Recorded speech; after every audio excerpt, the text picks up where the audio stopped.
have a dream that my 4 little children will one day live in a nation where they will not be judged by the color of their skin, but by the content of their character. I have a dream today.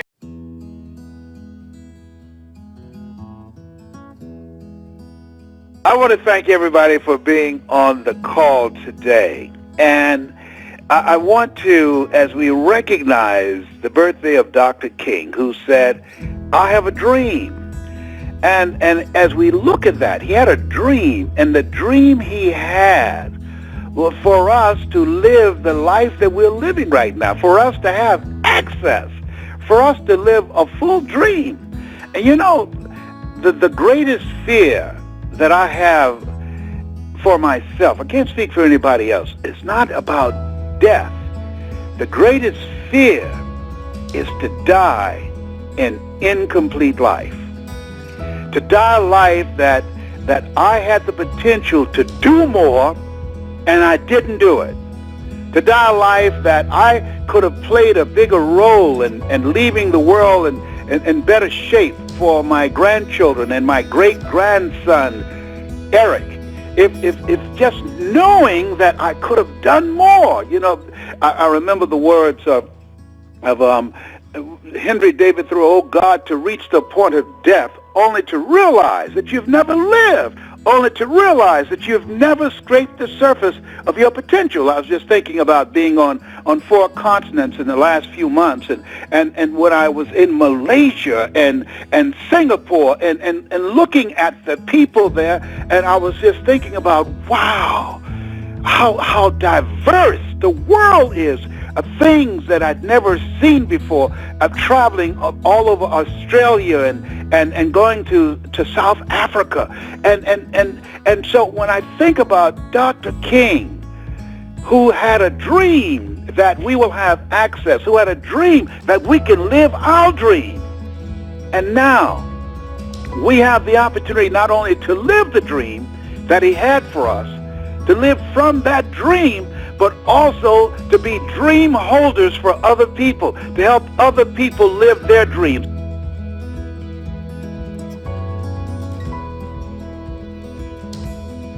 There's somebody, trust me on this, there's somebody that when you speak, they will hear your voice. There's somebody that when you show up, your presence will be inspiring to them. There's somebody that as you look at them and they look at you, that will trigger, it will ignite something in them and bring something out of you that you're not even aware of right now. I think it's very important that we have somebody in our lives that can see what we can't see, that can have a dream for us, as we have for our children, a dream of our children being independent, a dream of our children living a life of contribution, a dream of our children being able to stand on their own 2 feet and making a difference in life and carving out their place.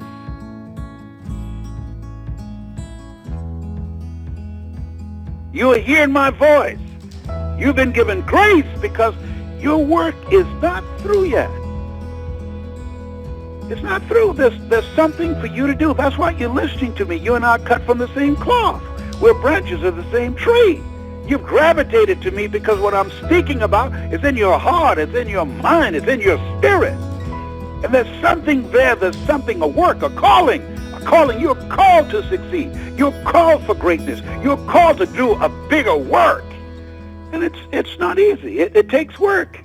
It takes a willingness to give up who we are for who we can become. I remember reading in my favorite book that if a man is to gain his life, he must lose his life. And I prayed over that for a long time, trying to understand, what do you mean? In order to gain my life, I got to lose my life. That in order for you to gain Les Brown, this new you, this other part of yourself, you've got to lose the man about town, Les Brown. You got to let that go. There's certain things, certain people, certain places you can't go anymore. Certain things you can't do anymore. And that's what Dr. King's life was about. He died so that we could literally be in the, as Mother Teresa would say, a pencil in the hand of God and start writing a new chapter with our lives. He died so that we would have opportunities to participate in the American dream as opposed to the American nightmare. And it's unfortunate. It's unfortunate.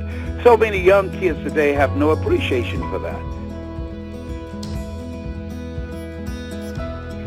Dr. King and so many other individuals that we don't even know, unnamed individuals, made the ultimate sacrifice so that we would have the ability to dream. And unfortunately, a lot of people don't even dream. I'm reminded of the words from the play, the book, Native Son, and there's a character, a Bigger Thomas, and he said, the impulse to dream has been slowly beaten out of me through the experiences of life. And there are many people who are no longer dreaming. They're just trying to survive, just trying to make it. Trust me on this. Trying to survive and living a dream are two different things. And I think that what has happened and why most people are dying incomplete lives is because most of us have given up on ourselves. Most of us are not using our time in the most productive way that we can use it. Most of us have not discovered the truth of who we are that can literally free us up from who we've been and living a life of mediocrity to allow ourselves to step into our greatness. Because we came here with dreams. We came here with potential. We came here with the capacity to do more, to have more, and to experience more. And so a lot of people, it's just another holiday. A lot of young people, if you ask them, who was Dr. Martin Luther King? I saw a television news story on this, and they didn't even know. They didn't even know. What whose fault is that? I say, it's my fault. It's your fault. If we had as many young men who walk around with sagging pants and earrings and tattoos all over their bodies, who would don in honor of Dr. King, who would don a suit and a shirt and a tie and shiny shoes and walked around with their heads up high and perhaps with a badge on that says, I am the dream. Not I am a thug. I'm the dream. Not I'm a thug. I have potential. Not I'm a thug. I'm a thinker. Not I'm a thug. I'm a visionary. Not I'm a thug. I have a contribution to make. Not I'm a thug. I can make a difference. Life is God's gift to me, and how I live my life is my gift to God. Somebody took a bullet so I can do this, so I can express this greatness that I have. Greater is he that is in me than he that's in the world.